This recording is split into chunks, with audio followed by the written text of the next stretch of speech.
Greetings my dear viewers, it's March the 18th and as usual in my first video I'm going to discuss not the frontline events but the events that happen at the background of that military action. As you know, I follow the activities in social networks and in infospace very carefully, and for the last 2 days I have noticed a very interesting trend in the Ukrainian social networks. They began promotion of the thesis that very soon, in 10 days, on March the 28th, another NATO summit will take place where the treaty members will take a decision to enter Ukraine with NATO troops. In this way, NATO troops will save Ukraine. Let's see how realistic this is. If we look carefully at what the Ukrainian so-called partners from the West said about the conflict in Ukraine back in the fall of 2021, we will find out that they stated that they would not defend the territory of Ukraine with their own military.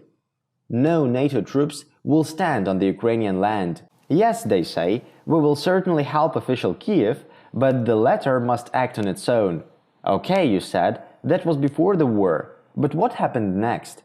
Remember the first flash mob, which was also supposed to mobilize the population of Ukraine to fight to the last Ukrainian? This flash mob said, the whole world is with us. As I said in one of my videos before, Ukrainian point of view says that it is not the whole world which stands for them. There are only approximately 1/5 in population of the world. It is of course the United States of America, Canada, and most of Europe.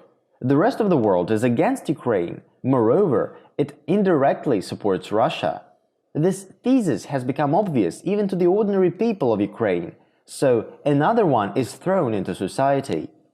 NATO will now definitely enter Ukraine with its troops because it cannot be otherwise. Why so? Because the situation on the fronts is simply bad for the Ukrainian armed forces. Approximately half of the military vehicles have already been destroyed. The troops are exhausted.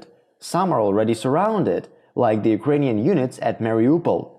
The rest of the Donetsk front is about to be breached and later surrounded. The situation near Kharkov is also not looking good for the armed forces of Ukraine at the moment. Kiev is almost surrounded. Russian troops are approaching Kryvyi Rog.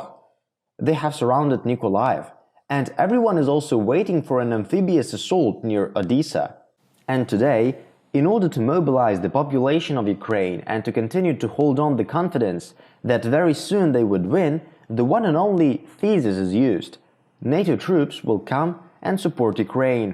Hold out a little longer for another 10, another 20 days. They will definitely come and break the backbone of the Russian army. So then, why do they do it? They know that there will be no NATO troops on their territory of Ukraine.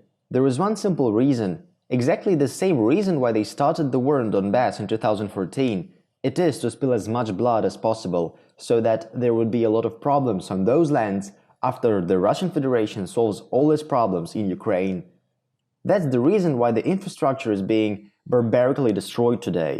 Please know that it is not a coincidence that the Ukrainian armed forces are now stationed in kindergartens, schools, hospitals, and social infrastructure facilities, thus forcing Russian troops to strike at them. For example, in my hometown, Sumy, one of the headquarters of the Ukrainian armed forces is located inside a children's hospital, which means that they cover themselves by children. Yes, of course, no one will strike at the children's hospital, because there would be monstrous. But eventually, the people who gave these orders will be brought to justice. For those who today consider themselves as the authorities in Ukraine, the most important thing is to leave a scorched earth behind.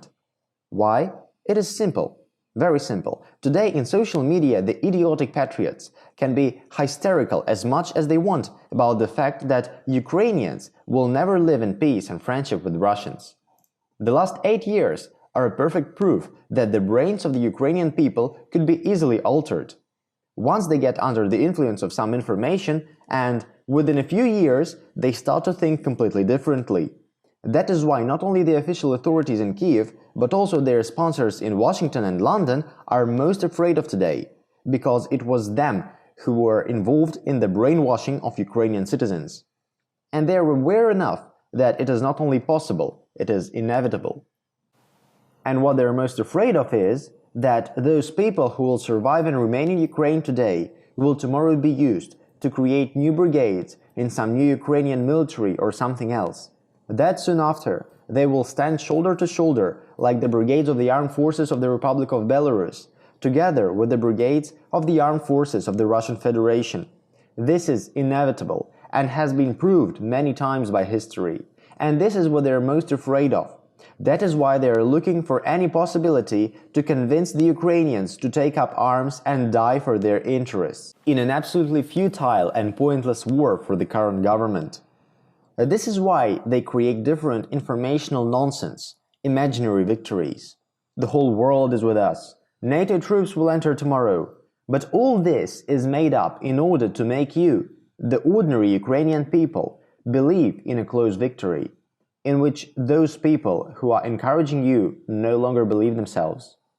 That's what I wanted to say in this video. That's all for now. Bye.